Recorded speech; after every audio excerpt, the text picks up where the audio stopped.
नमस्कार दोस्तों, जय श्री राम। कैसे हैं आप सब। हमारे YouTube channel Arvind Kumar official में आप सभी का स्वागत है। सनातन धर्म में 84 लाख योनियां बताई गई हैं और सनातन धर्म में 33 कोटि देवी देवता बताए गए हैं। 33 कोटि यानी 33 प्रकार के उनके कुछ कहते हैं ना कि जैसे डिपार्टमेंट होते हैं एक टाइप के, तो डिपार्टमेंट्स बताए गए हैं एक टाइप के। मैं आपको बता सकती हूँ 33 करोड़ लोग सोचते हैं कि देवी देवता है। 33 करोड़ देवी देवता नहीं होते, 33 कोटि देवी देवता होते हैं। लेकिन चलिए जो भी है, सनातन धर्म में बहुत सारे देवी देवता होते हैं। आप जिसको चाहे, जैसे मर्जी चाहे, जिस आधार पर चाहे, जिस भाव से चाहे आप उन्हें पूज सकते हैं और उनकी शक्ति जिस तरीके से आप पूजेंगे वैसे उनकी शक्ति हो जाती है। कहते हैं ना, भाव से ही हम परमात्मा की शक्ति को निर्धारित करते हैं। अगर हम सोचें कि हमारे अंदर भाव नहीं है और हम सिर्फ जय गणेश जय गणेश जय गणेश जय राम यूं करते रहेंगे, तो आपको फिर भी भगवान की भक्ति या भगवान की प्राप्ति नहीं होगी। अगर आपके अंदर भाव है, अगर आप उन्हें अपने सब कुछ छोड़कर उन्हें अपनाना चाहते हैं, तो वो भी आपकी इच्छाओं को पूर्ण करते हैं। ये सब भाव पे निर्धारित होता है। अब वही भाव अगर हम अपने देवी देवताओं को छोड़कर किसी और की मजारों को पूजने में लगा देंगे, तो क्या लगता है कि उस मजारों के हिसाब से आपको वही गुण नहीं मिलेगा। कहते हैं एक बहुत ही समझदार व्यक्ति ने, एक कहते हैं ना जो इन्फ्लुएंसर्स होते हैं, उन्होंने बताया था कि जब आप जिस भी देवी देवता को पूज रहे हैं, आप उनको इसलिए पूज रहे हैं क्योंकि उनके गुण, उनके जो चीजें आपको पसंद आती हैं, उनके जो गुण, उनका जो डिस्क्रिप्शन होता है वो आपको पसंद आता है या उसके हिसाब से अपना बनना चाहते हैं, तभी आप पूजते हैं। मान लीजिए आप राम जी को पूजते हैं, तो आप राम जी को क्यों पूजते हैं? क्योंकि राम जी मर्यादा पुरुषोत्तम है, इसीलिए पूजते हैं। आप कृष्ण को क्यों पूजते हैं? क्योंकि वो योगेश्वर श्री कृष्ण है।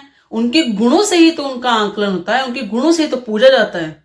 यदि आप एक मजार को पूजेंगे तो आप क्या सोचेंगे कि इस मजार में कौन लेटा हुआ है, उस मजार के अंदर कौन सोया हुआ है, आप उसी को पूज रहे हैं। उसके जो गुण होंगे, भले वो कैसा भी रहा हो अपनी लाइफ के अंदर, आप उसी गुण को धारण करना चाहते हैं और फिर आप सोचते हैं कि आपके घर में सुख शांति रहे, आपके घर में सब कुछ बढ़िया रहे। क्या वो रहेगा?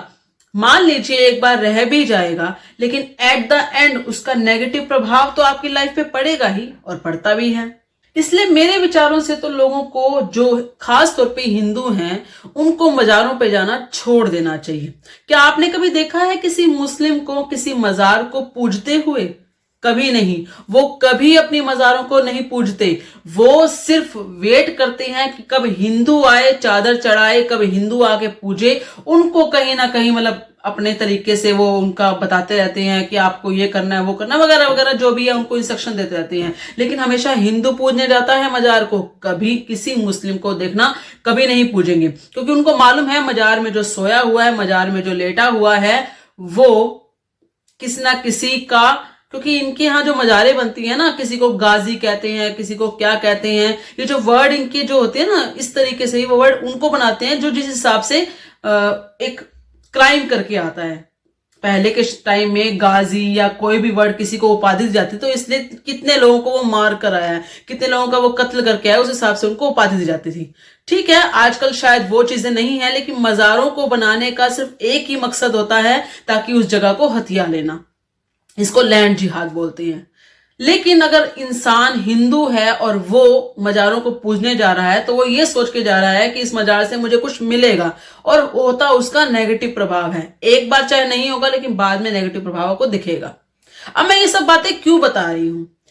एक जगह है जहां पर ये देखने में आया है, वो खुद जो लोग जो मजारों को बनाते हैं, यानी कि खुद वो मुस्लिम लोग हैं जिन्होंने एक मजार को बनाया और अब उसको खंडित करने जा रहे हैं।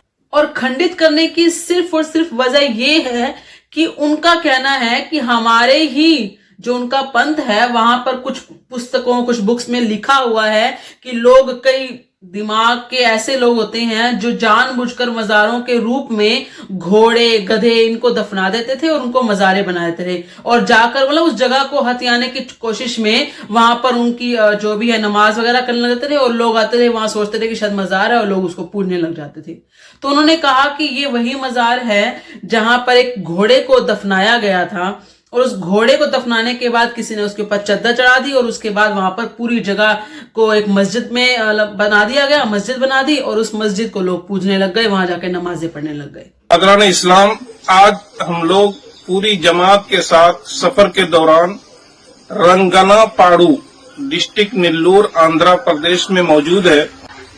हमारे सामने जो ये कब्र दिख रही है, ये कब्र हम लोग बहुत पहले सुना करते थे कि घोड़ा मर जाता है, गधा मर जाता है, उसकी कब्र बना देते हैं। लेकिन आज बिल्कुल ये सच्चा वाकया और ताजा वाकया, आज से 15 दिन पहले एक वाकया हुआ कि यहाँ पर एक घोड़ा मर गया।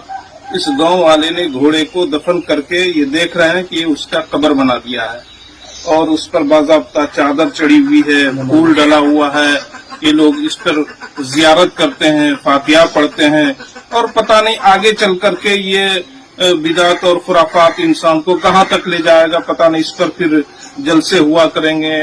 उनका कहना है अब हम इस मजार को हटाने आए हैं क्योंकि ये गलत तरीके से मजार बनाए गए। यदि आपके आसपास भी कोई ऐसा है जो इन मजारों को पूजने जाता है तो उनको बताइए, ये मजारें खाली भी हो सकती हैं जिनको सिर्फ लैंड जिहाद करके बनाया जा सकता है, या फिर इनके अंदर कोई गधा घोड़ा कोई डॉग वगैरह ये भी हो सकता है जो किसी ने पाला होगा और उसको दफना दिया होगा, कोई बकरी भी हो सकती है। तो कृपा करके ऐसी मजारों पर विश्वास ना करें, अपनी आंखों को खोलें।